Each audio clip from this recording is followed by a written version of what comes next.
Good morning, everybody. We're coming to you live from Kanha Shanti Vanam, which is the Heartfulness Center, International Heartfulness Center in Telangana, India.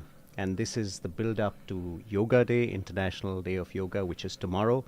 And continuing our celebrations, we had a wonderful yoga session this morning, followed by a meditation. And now we have this interaction with Dr. Elizabeth Denley about yoga. Dr. Elizabeth Denley has been a researcher in ecology, and then after some time, in her own words, she first got introduced to yoga through meditation, and particularly through heartfulness meditation. And in her own words, she says that her life completely changed after that, and she has been involved in heartfulness activities ever since. She currently looks after content and publications, and also edits the Heartfulness Magazine, among lots of other things. And she has researched heavily into yoga and has got deeply involved in the subject of yoga. So I'm really looking forward to this interaction. Thank you so much, Elizabeth. Thank you, for Rudy. taking out time to be with us. And of course, many people are very skeptical about these international days that we have. But it does, of course, give us the opportunity to have events like this where we can talk about the subject, because it's not every day that you sit down and talk about yoga. But since it's the International Day of Yoga tomorrow, we are sitting down today and talking about it. Wonderful. And of course, yoga is well known. I mean, it's a household term today, and everybody knows a lot about yoga. But perhaps we should begin with actually defining it for everybody, because everybody has their own understanding of yoga. Somebody thinks it's a physical thing. Somebody thinks it's about meditation. So what exactly is yoga? It's a very good question, Rudy. And I've seen many, many definitions. But I'd like to talk about the sage Patanjali's book, the Yoga Sutras, because it's one of the definitive texts on yoga. And the way he defines it is really interesting. He starts the book by saying, and now we come to the discipline of yoga. It's like the beginning of a story. He's telling everybody, you've done all this other stuff in life and now you come to yoga. Let's get started. So the first sutra after that, he says that yoga is the cessation of vibrations or vrittis in the field of consciousness.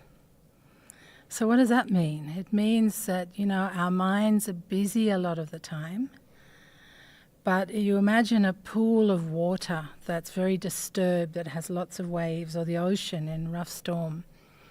And then you compare that with what happens when there's complete stillness. And you can see through a pond right to the bottom. And it's beautiful, right? You see a reflection of a rock in it, and it's exactly mirrored, or a reflection of a tree. So in this state where the mind is completely still, we're able to dive deep to the center of our being. So imagine a human being. It's a funny image, I know, but imagine it like layers upon layers upon layers going into a center. So we start on the periphery, which is the physical body and our interactions through the senses with the outside world. And there's lots of activity. Every day we're doing things, we go to work, or we go to school, or we're busy doing the gardening or the shopping or whatever it is. We're thinking a lot, we're conversing with other people like we're doing now, a lot of activity. But as you move inwards from that outer periphery, where we spend a lot of our time in an ordinary everyday world, you move in through layers upon layers upon layers to the center. Like the eye of a tornado, it's completely still. And this is the realm of the soul, or the divine realm. And so in yoga, we're able to be sort of like an elastic band, moving from the outside to the center in absolute stillness. And we do this through meditation. We practice doing this in meditation, learning to dive deep, learning to go into stillness. And the more we do it every day as part of our practice, the more we can then just go into it like that at any moment during the day or night. And the ultimate is to have that full span of what we'd call 360-degree consciousness awareness, from the fully outside to the fully internalized, and be able to move across them at any moment. So this idea of Patanjali is that yoga is the stillness, the cessation of whirlpools or turbulence or waves in the field of consciousness. Swami Vivekananda has an interesting definition, which you'll find in his complete works. He was giving some private classes in the US on yoga to a group of American followers of his, and he says that yoga is all about morality.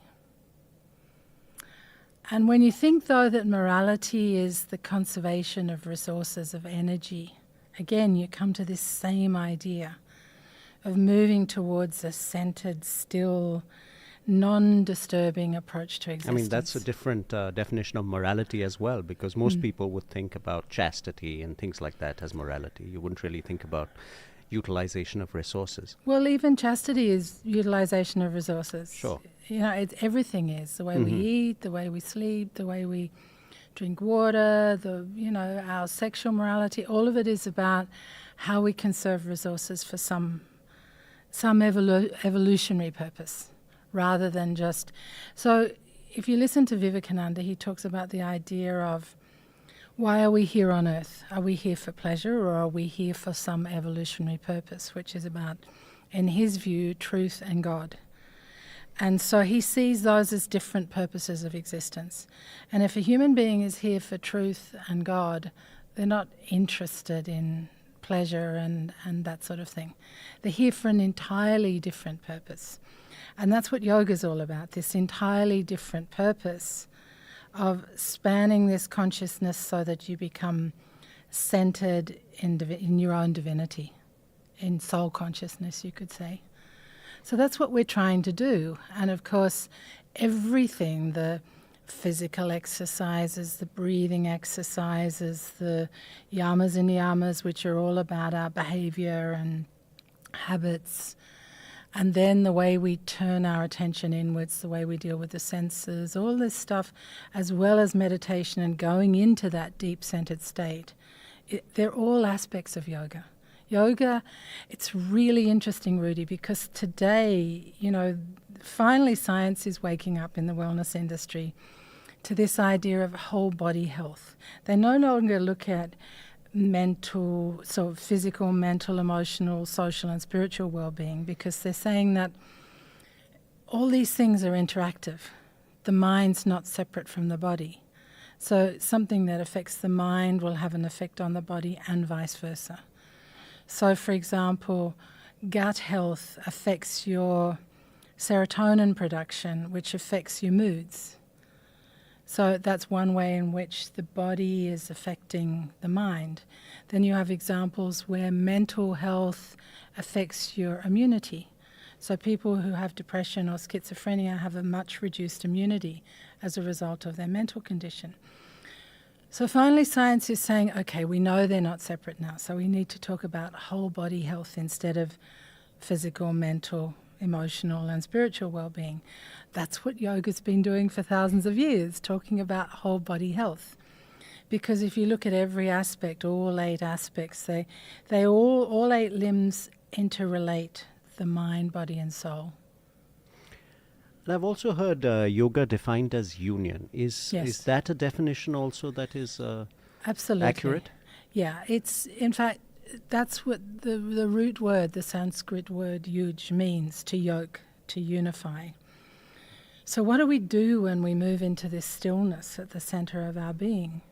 We become one with divinity. That is what we're doing. So this whole idea is removing our separateness, all our layers of separateness going into our center. So there's no longer a separate me or I. My consciousness is no longer separate from the universal consciousness. It's able to merge in that larger universal state that we call God or the Supreme or the Source. I mean, there's so many names for it. The names don't matter. But the condition is one of merging with that. So this is interesting, actually, because I wanted to ask you, is yoga, Is it just for believers, or does it fit into an atheist's kind of conception of the world? What, Yeah, of course it does. I mean, I grew up in an atheist family, and when I started this practice, because of the religious heritage which I came from, not that I'm against religion at all, but because of my parents' experience, which wasn't very an easy one, they were not religious at all. Although I grew up reading books from all cultures, Buddha, Sufi traditions, I read the Bhagavad Gita in my teens, all this stuff because I didn't come from one particular tradition, as well as reading the Bible and studying Christianity. But I would have called myself before I started this an atheist in that sense. But when I sat to meditate, the experience was undeniably wow, is all I can say. And so you can't ignore that. You know there's something there that you want to explore, that you want to experience, that you want to observe, and then the journey continues. And I mean, my training is as a scientist. That's how I trained and as a research ecologist.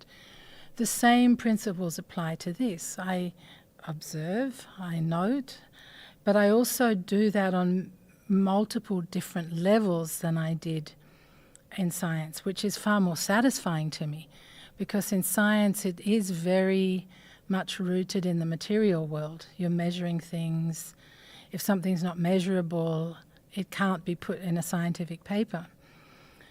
Whereas here, we're diving into the great unknown.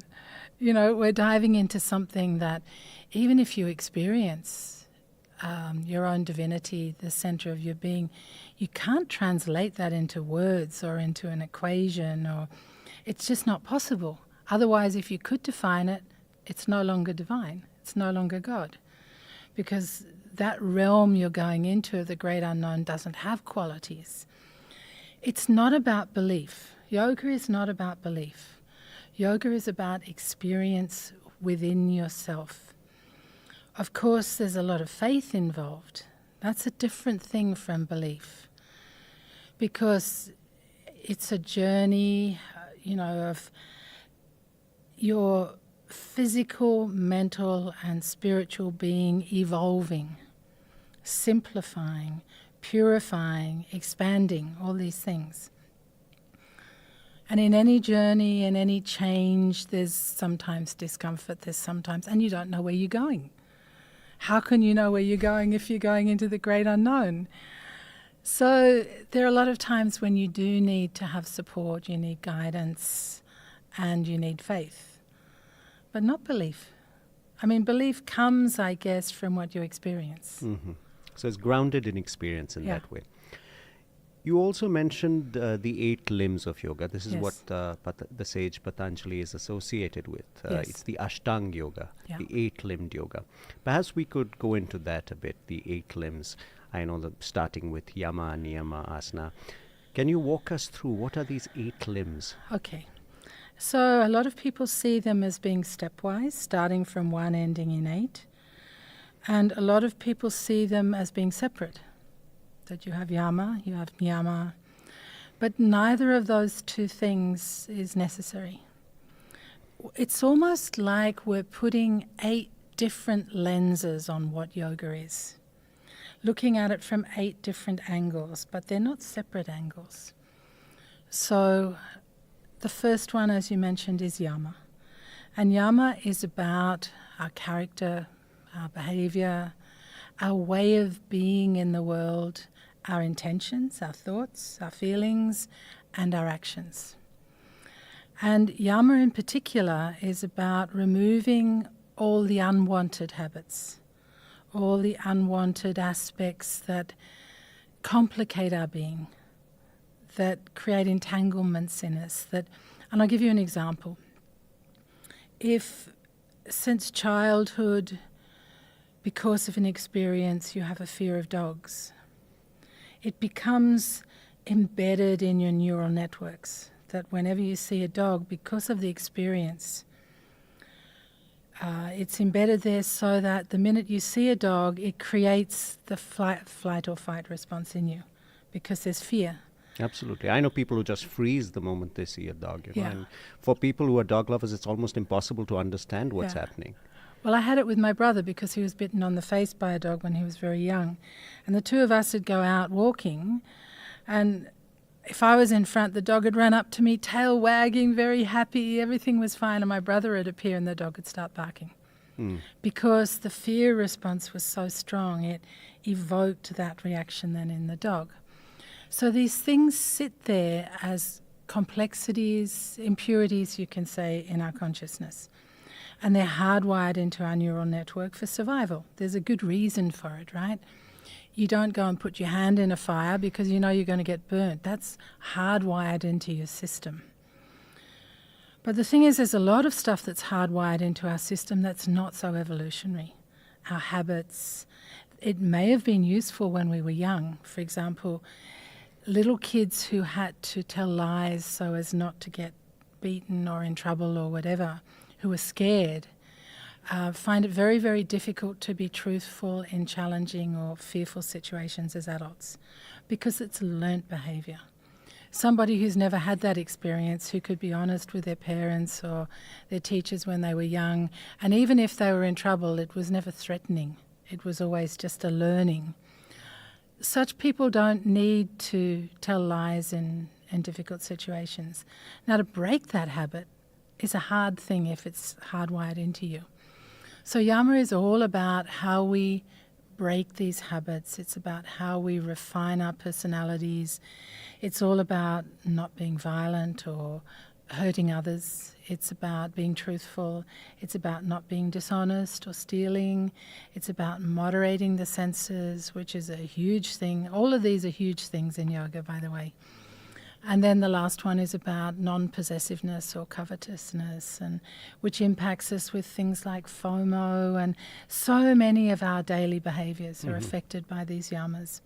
And when we have them there as things to aspire to, they sort of create a reference point when we see anything in our behavior. And of course we all have aspects of these. We all have to work on this. Sure. It's not that there are people who are perfect and, and in fact, Vivekananda says that yama and niyama are lifelong pursuits. We never become perfect. Yeah, because they're pretty lofty goals. They're very lofty. One could get intimidated just by looking at the first first one. steps. It's Absolutely. non-violence, truthfulness, non-possessiveness. And do the Yoga Sutras actually go into how to get there? No. So you have you have to experiment on yourself. You have to work on yourself. Well, this is where heartfulness comes in because, Patanjali was a fabulous researcher. He took everything that was there in yoga for the thousands of years beforehand, and he codified it all into this document and put it into these 8 steps. And there's more than the 8 steps too, by the way. We'll get to that later. There's a whole nother side of it that's even more amazing. But anyway, so you can imagine that he took everything that was there and he put it into this. I mean, it's a huge work. But it's more research work. So this step was to say what's important in yoga. What are the steps? The how to do, even though there have been lots of how to do's over the years, I think the how to do is really the domain of this era, the last 150 years. And especially this is one of the specialities of heartfulness, which is why it drew me to it so much. Because the practices are exactly designed for that, the how to do it. Very simple, taking the essence again, like Patanjali took the essence of the what's needed, the what to do. Babaji came along and then did the how to do as the next step. Because everything that came before that was quite arduous. Imagine in the olden days, in ancient times, you were supposed to have mastered yama and niyama before moving on.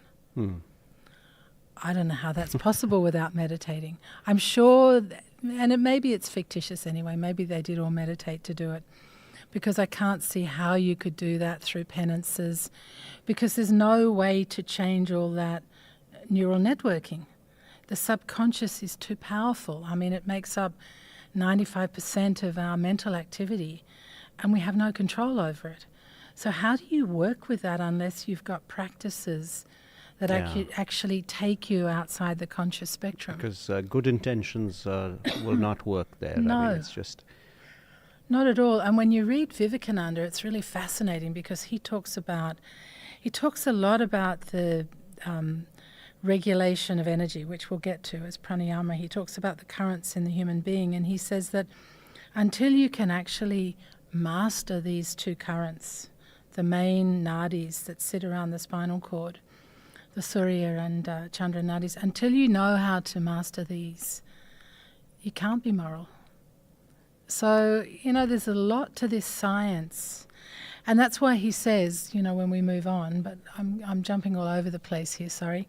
He says when you sit for meditation, what is asana? What is your posture all about? The purpose of that posture is so that the hips, the shoulders, and the head are all aligned so that the spine is free. Why does the spine have to be free? So these currents can be regulated and balanced. So, we're talking about a science here where yoga has understood that the whole of the central nervous system is important for evolution of the mind, evolution of consciousness, not just the brain. And whereas science has focused so much on the brain as if this is where we, really where everything's at. And of course, in more recent years, they've now focused on the electromagnetic fields of the heart as well. And now they're looking at the gut brain as well. And yoga's been saying this all along, that from the tailbone, the base of the spine, all the way up to the top of the head, the currents that are what effectively we would call the autonomic nervous system are what define how we create that balanced condition in order to meditate, which is what asana is, how we sit. So that's why I love it, because, it's so mind-boggling to think what these yogis, what these rishis knew just from sitting, going inside in meditation and observing what was happening to their systems. So actually the Yoga Sutras are more like a compendium of research that has already been done. Yes. It's not like it takes so much from different researchers that is carried on. You mentioned yama, which is of course getting rid of negative qualities. The second step, niyama, which is more about encouraging positive qualities. Yes, it's cultivating all the noble qualities that you want to have as your so-called good habits. That will help you on the journey, improve yourself, become a better version of yourself, become a better human being.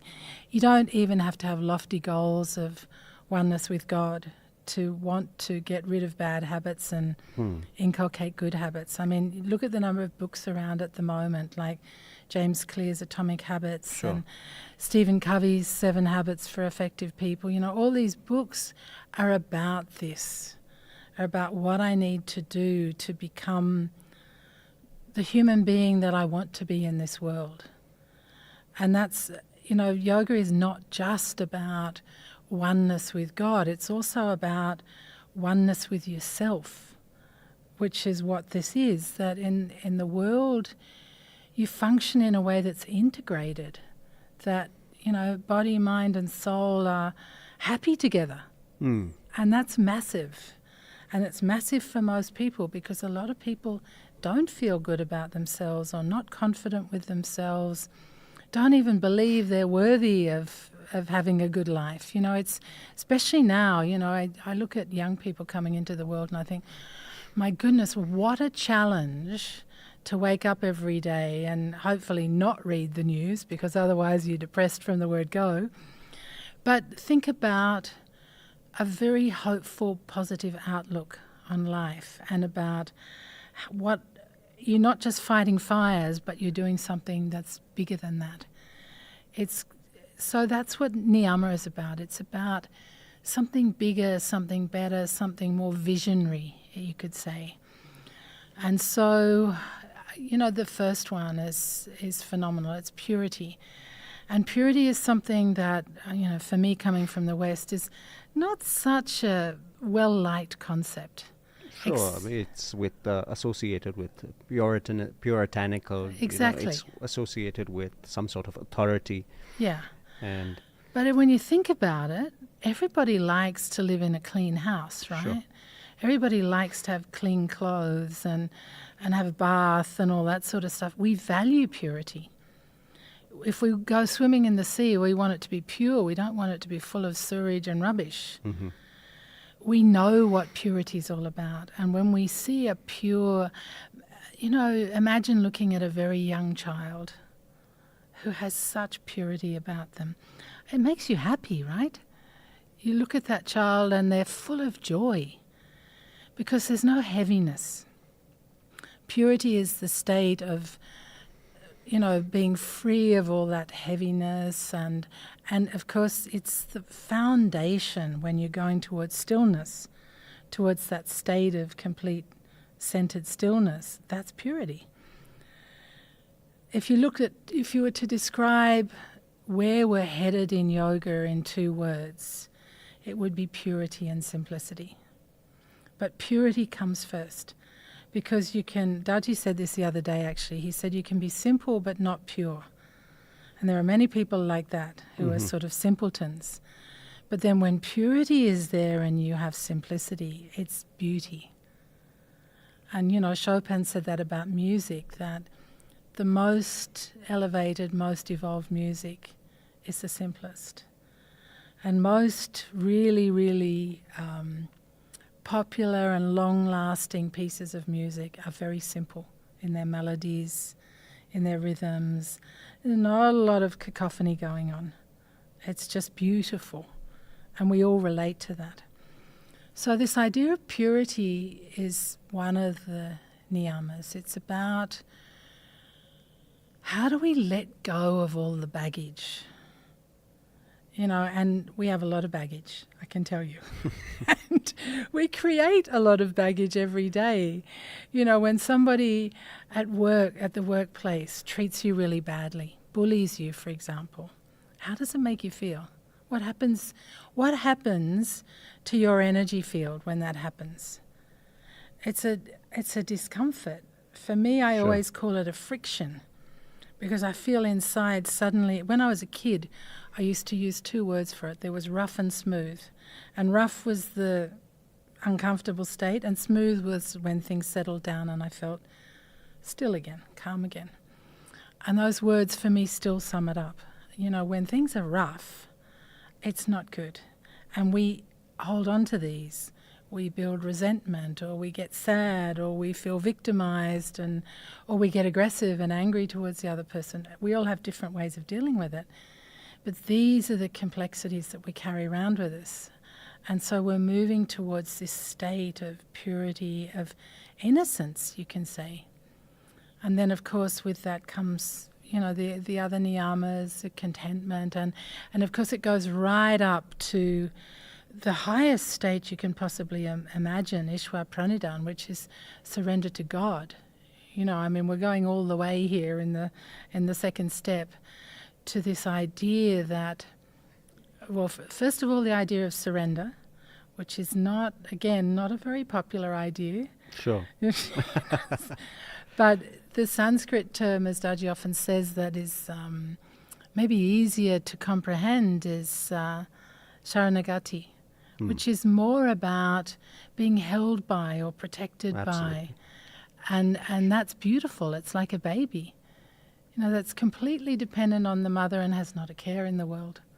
Imagine if we had not a care in the world. It's a sheltering. It's sheltering, exactly. Yeah. Being held, being nurtured.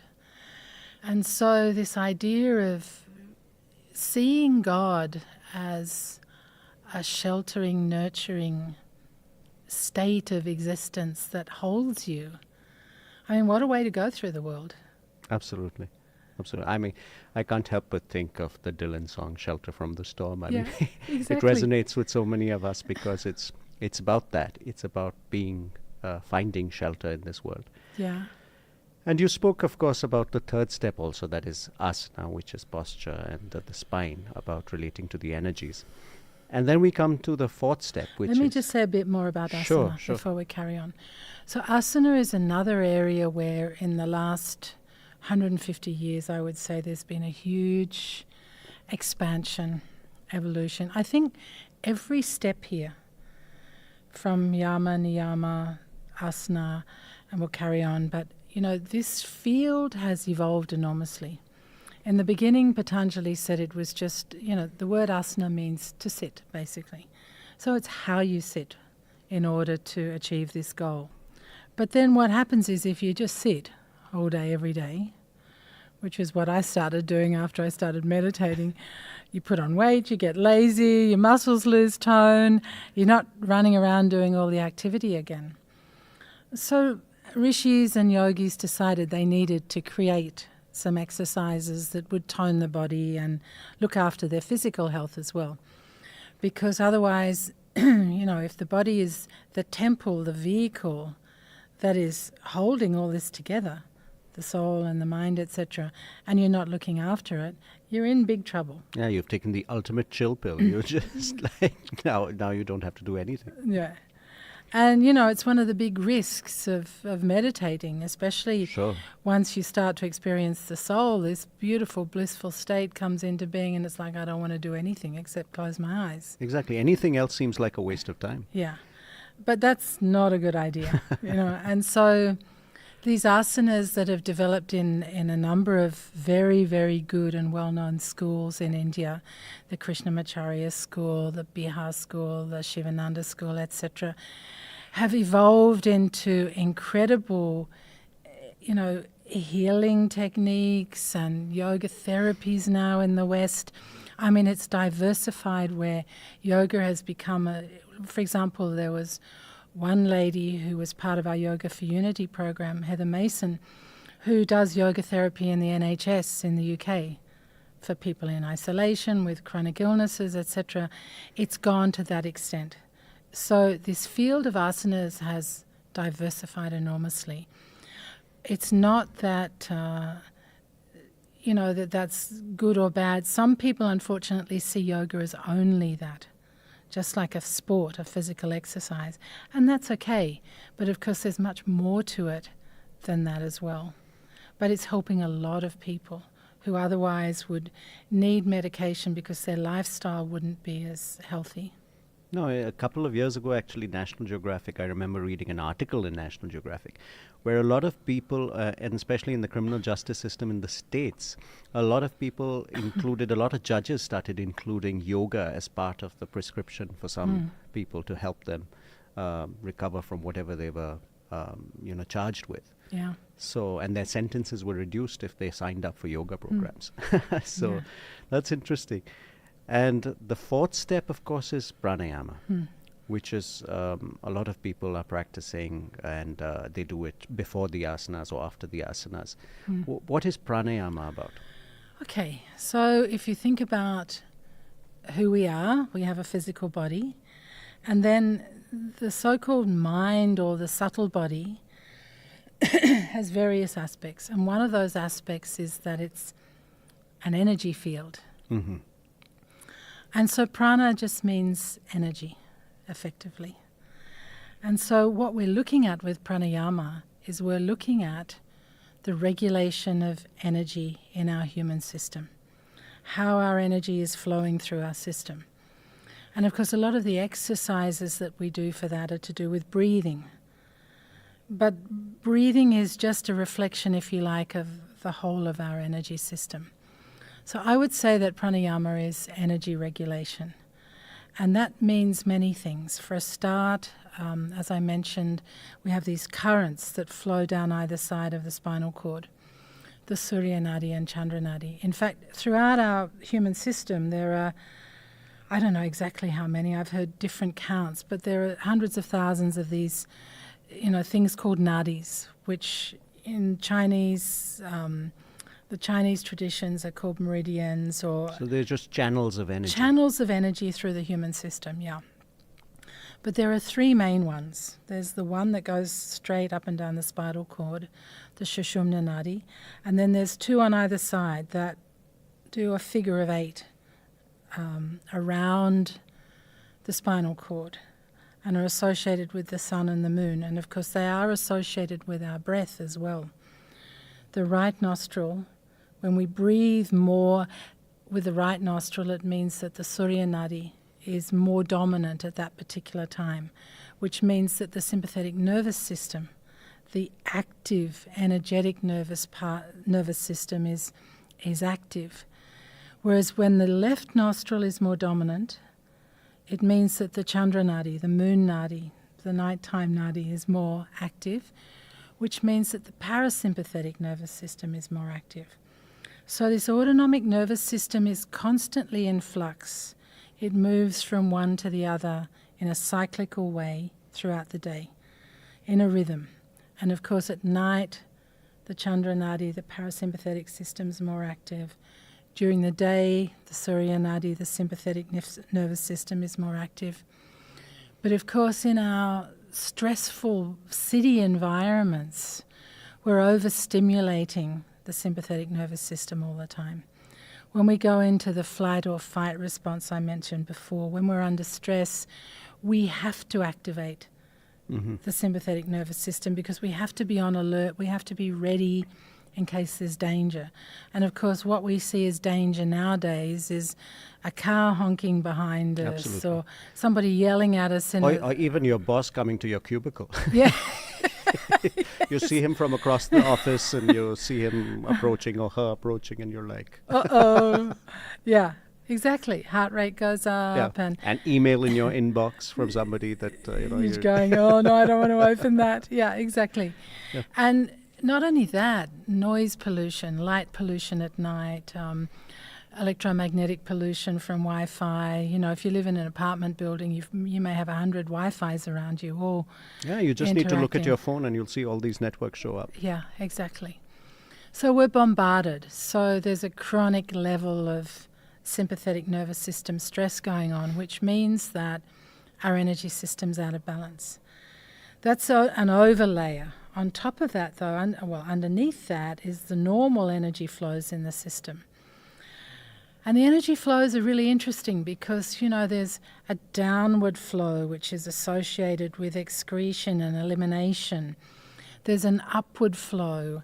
There's an inward flow for, breathing in or taking in ideas. There's a digestive flow, an assimilation flow, which is all about the energy we need to assimilate not only food but concepts or a state in meditation or anything else. And then, of course, there are all the circulatory flows in our system, like our lymphatic system and our nervous system and our circulatory system that are associated with energy flows that go around the body. So there's a lot of action going on in the pranamaya kosha, it's called in yoga, the field that is our energy field. And this is where the chakras sit also. And so when we're looking at pranayama, we're looking at regulating this energy field. So again, we're moving to stillness. We're moving to balance. Not that we're in stillness all the time. I mean, we don't want to be comatose, right? Sure. We need to go out into the day and do things and be active and, go do our exercise or be able to run if somebody's after us or whatever. So we need that action, but we need to have mastered it so that we're not in that constant state. We can go to baseline all the time. So we do a lot of breathing exercises. For example, a really good one to do if you are stressed is to do left nostril breathing, putting your right thumb over your right nostril, breathing with the left to activate the parasympathetic nervous system to calm you down. You can do it before a meeting, you can do it before a big presentation, you can do it before a difficult conversation, or after a difficult conversation, maybe even more so. So many ways you can use this. And people in ancient times used to do this. If they would wake in the night and not be able to sleep, it would mean that their energy system was out of balance. Because most diseases first appear in the energy field before they express physically. So this is where things go out of balance very easily. So there are a lot of amazing breathing techniques that help you to balance. For example, in the morning before I meditate, I do some breathing exercises, which are alternating breathing, alternating nostril breathing. I think they call it the Anulom Vilom. Yes, Anulom Vilom, exactly. Yeah. And when you've done that, you've done, say, 36 breaths like that, and you sit to meditate, your mind is so clear, so alert, and you're not at all drowsy. Even if it's 4:35 in the morning, it's amazing what it does to your system. And of course, it's oxygenating your system as well. But it's also alternating nostrils when you breathe. You're balancing these energy flows, the currents that I spoke about. Absolutely, absolutely. I felt the effect of Anulom Vilom myself. I mean, because I used to do the Bhastrika, the really active breathing in, and the Kapalbhati, which is, these are really active. And the moment you get to the Anulom Vilom, you just relax. Oh, you just it's so good. It's really something. And also, one other thing about pranayama is that if you really talk to somebody who specializes in that, like some of the people from the Krishnamacharya school, they'll talk about conscious breathing.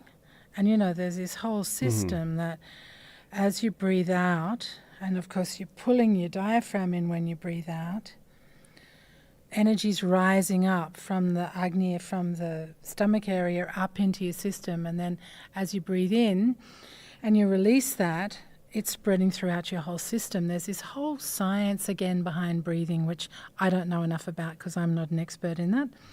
But you can go into that in a lot of depth as well. Absolutely. And, you know, we've all heard the term take a deep breath. I mean, I think there's, this is something that we've known for a long time. And we come to Pratyahar, which is the fifth step of Ashtanga Yoga. Yeah. Now, what is Pratyahar? It's one of my favorites, and I think because it's the least talked about, and I feel sad for it because it's so important. It's so it's important. The little neglected limb, the fifth. Whether it's Hatha yogis or Raja yogis who are meditating, most people forget about Pratyahar. And it's the middle step, and it's the first of the steps where consciousness really comes into play. You know, you can do yama, niyama, asana, pranayama without really doing too much with your consciousness. But once you get to this stage, you're starting to work with the whole of the human system and what we call the subtle body, the field of consciousness. So what is Pratyahar? It's becoming aware of your senses, your interaction with the outside world, withdrawing the senses and turning them inwards to your center. May not sound like much, but if you don't do it, you'll meditate and you'll be distracted by everything. Sure. And not only that, if you don't do it, you're not learning to have that capacity to cut off entropy outwards. So it's very hard to meditate and really bring your focus to your center. Now, in Heartfulness, we have a pretty amazing technique that does a lot of this for us, okay? We're a bit spoiled. We don't have to try and do Pratyahar all on our own. For a start, we have transmission, yogic transmission, which automatically pulls us towards the center. But we also have a practice which we do at bedtime, which is the Heartfulness Prayer. And the whole thing about the Heartfulness Prayer is that you are creating a vacuumized state within your heart that pulls you inwards. And you do that through this attitude of humility, of saranagati, what I mentioned before, this idea of surrender, that you are creating like the negative state in yourself.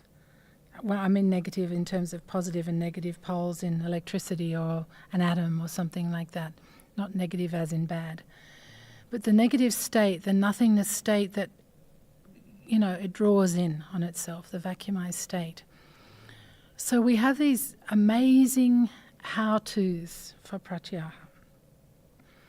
But we also have to be aware of what our senses are doing. And of course, the senses are very potent. They're meant to be. And, they are the way that we interact with the world, in the sense that we take in information from the world through the senses, whether it's sight, hearing, touch, taste or smell, doesn't matter. Smell is the oldest and the most subconscious of the lot, which is why we associate smells with the past so easily.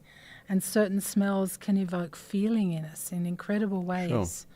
Because of childhood, flowers that you smell as a child or all sorts of things. Is very, very deeply ingrained in our psyche, in our subconscious. The one we use the most, of course, are the eyes. For most people, it's 80% of our interaction with the world. 80% of our energy is dissipated through our eyes in a day. Can you imagine? Wow. I mean, it's a phenomenal amount that we use these two little things that sit there in our head and we hardly give them any space. And so even if you meditate just to give your eyes a break, it's a good thing because it's, we really overuse them. Yeah, and it's continuous stimulation. I mean, now with screens all around us, we're also looking at screens, not just the world around us, it's screens now. Yeah, and often we're looking fast. So we don't stop and just look at a plant that's there, take time, or look at a painting, or look at a water body and the birds and enjoy. We're rushing, we're going by in a car, or, everything's so fast. And the faster we go, the less we can actually have space to take things in properly. So again, it becomes bombardment. So with Pratyahar, what we're doing is it's really the first step that we do when we sit to meditate. So now as we move from Pratyahar forward, these steps are all joined, if you like. The three after Pratyahar, Dharan, Dhyan and Samadhi, are known as Samyama together because you can't separate them. Mm-hmm. But Pratyahar is sort of the walkway in. And this is the area where, if you like, the specialist in this field is mindfulness. Because what is mindfulness? It's closing your eyes and it's observing what's happening with your thoughts and feelings without judgment, just witnessing, being aware. And that is step one of Pratyahar. And Vivekananda talks about this beautifully, where he says is you're learning to witness what's going on in your consciousness, what your mind is doing. Is it, when you close your eyes at the beginning of meditation, and you've already turned your limbs inwards, so your body is turned in, your breathing is relaxed, you've purified your mind, yama and niyama, before you start. You sit to meditate. You become aware of what's going on. First step, witness. And then if there's a lot of crazy stuff or you're disturbed by noises or whatever, you've then got to focus inwards. And this happens before meditation. This is not meditation. This is a pre-step in yoga, and a very, very important one. Because if you cannot master the senses, if you don't know how to turn yourself inwards, you can never reach the goal. You can never become one with God. It's like opening yourself up to the inner world in a way. So it's like discovering a new world and a new facet of existence. You're dealing with inner senses and you're deciding that for this moment in time, the outside is not important. Of course, later on, once you get to the stage of samadhi, you can be doing both simultaneously. But that's a different story. We're still on the journey here. We're learning how to turn inwards. So pratyahara is important, and it sort of goes hand in hand with dharan, the next step. Because dharan is going from scattered thinking all over the place to one single thought. Now that is a massive achievement, right? Absolutely. To close your eyes, turn your senses inwards, and just be able to sit, to rest in one thought, which in heartfulness, of course, is the source of divine light, is already present in my heart and is attracting me from within. So that's the suggestion you're making to meditate upon. But that having that thought is the dharan part. It's not meditation yet either. Mm-hmm. You're going from turning the senses in, figuring out what your thoughts are doing and bringing them to one single thought.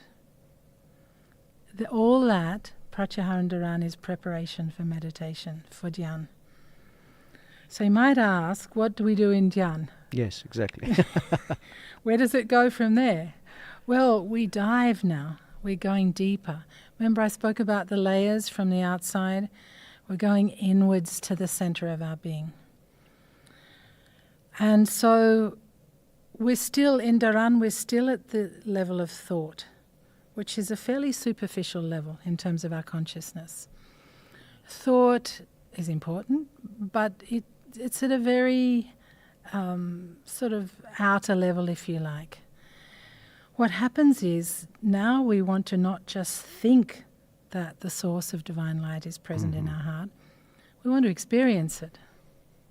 And this is where meditation comes in. The thought is just a springboard. It's just what we call a sankalpa, a suggestion to open the door to take us into that experience. And this is what we do when we meditate. So now we're diving into deeper or higher, whatever you like to call it, layers of consciousness. Because the conscious part of our mind is such a very small part of the whole spectrum of consciousness. We've got this vast area below, you could say, our conscious mind, which is the subconscious, often called the unconscious as well. And it's, as Bruce Lipton has said, it's, 95% of what happens in our mind is there, right? So, and that's the mind we know about. And the way Vivekananda says it is, he says the I knows part of consciousness and all the subconscious. So that's one part of who we are. But then on the other side of consciousness, we have the superconscious, which the ego doesn't know about. It's not the ego's realm. This is the realm of the dimensions that we're heading into as we dive deeper. And we move away from all our ego associations with the body and thinking and intelligence and whatever, and we're diving into the great unknown. And this, of course, is where inspiration comes from. When you hear these great stories about Archimedes, he discovered displacement of silver in the bath. Yeah, he wasn't doing study; he was daydreaming. You've got benzene rings formed from dreams about the Erebus, a serpent on itself. Absolutely, and there's the famous example of Ramanujan, the mathematician. Yes, exactly. Sitting in the temple, receiving insight from the Great Mother. And then his professor in the UK refusing to believe this, saying, no, it's okay, you do that, but then you have to prove it for us on paper, otherwise nobody's going to believe you, right? So this thing of insight and direct perception is where we're moving towards as we go into layers and layers of the mind in meditation. And there are different states, and science knows this. They talk about brain waves in different states of consciousness. So in waking consciousness, the highest frequency brain waves, the gamma brain waves, are when the mind is super active, when you're learning something new or whatever. And then you have the beta state, and then you start to go down into slower states of alpha consciousness brain waves, and then theta in dreams, and then delta in deep sleep. So all these science measures as brain waves. We experience them in meditation going deeper, deeper, deeper, right into the Shushupti state, the delta brainwave state, where the mind goes to almost stillness.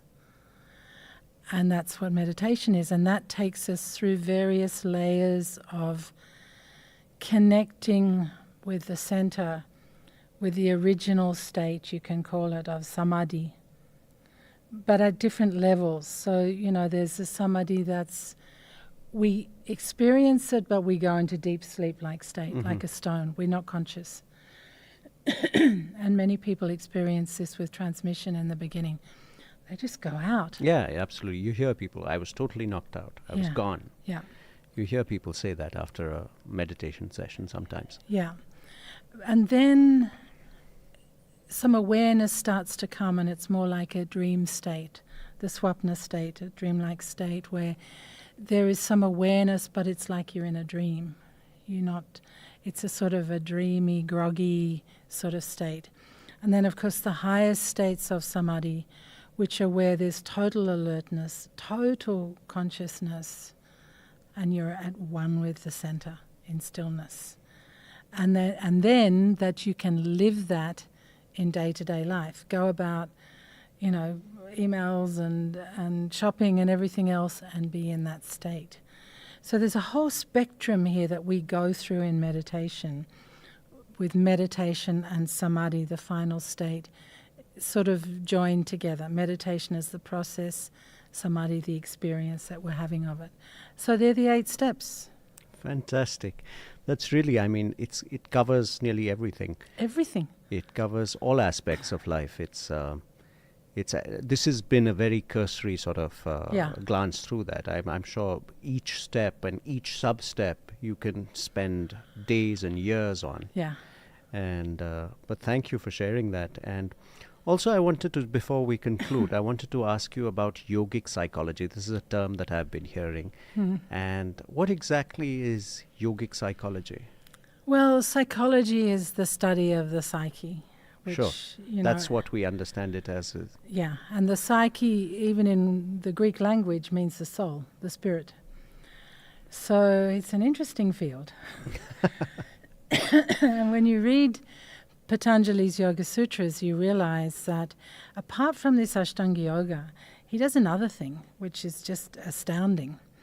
And Daaji has taken this and he's turned it into a whole series of articles which form an edition of Heartfulness Magazine called Yogic Psychology.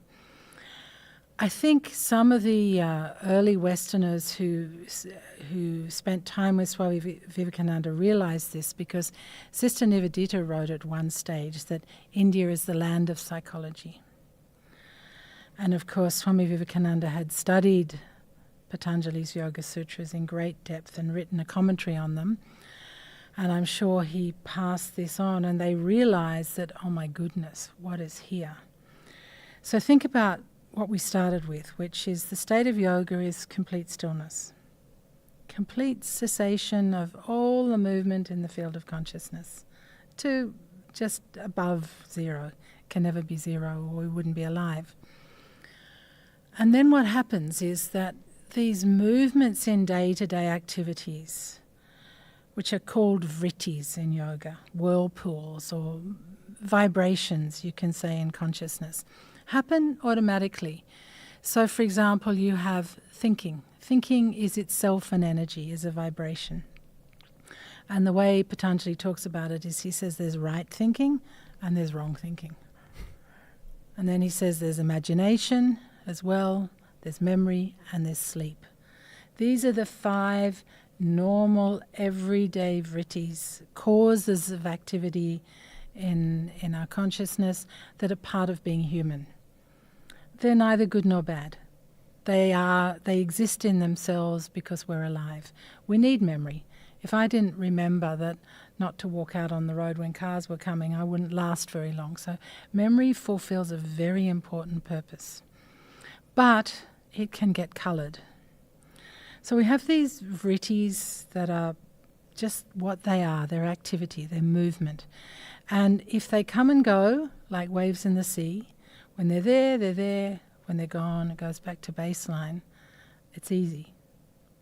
But what tends to happen is when we're having an activity, we develop habits with it. Sure. We have experience, and then they get coloured. And the colourings are called kleshas. And there are also 5 of those, which means that the vrittis now become more complex and they start to hardwire into patterns, into habits.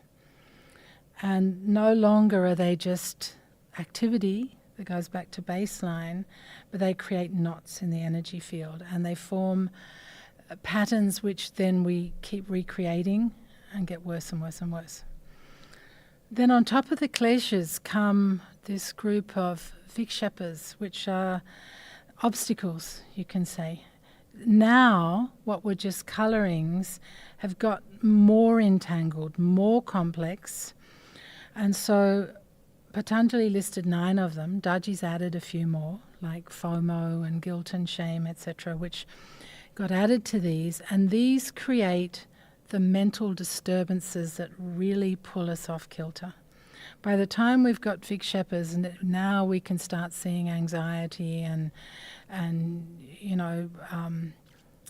emotional reactivity to things. And the problem is that the fight or flight response, our survival response, gets caught up in this. So something that normally is not a threat becomes a threat because of our entanglements. And so it's a vicious cycle. The more we get into it, the more we keep magnifying it again and again and again. And this eventually leads to the 5 vinyas, the last stage, which are basically illnesses. Physical illness, mental illness.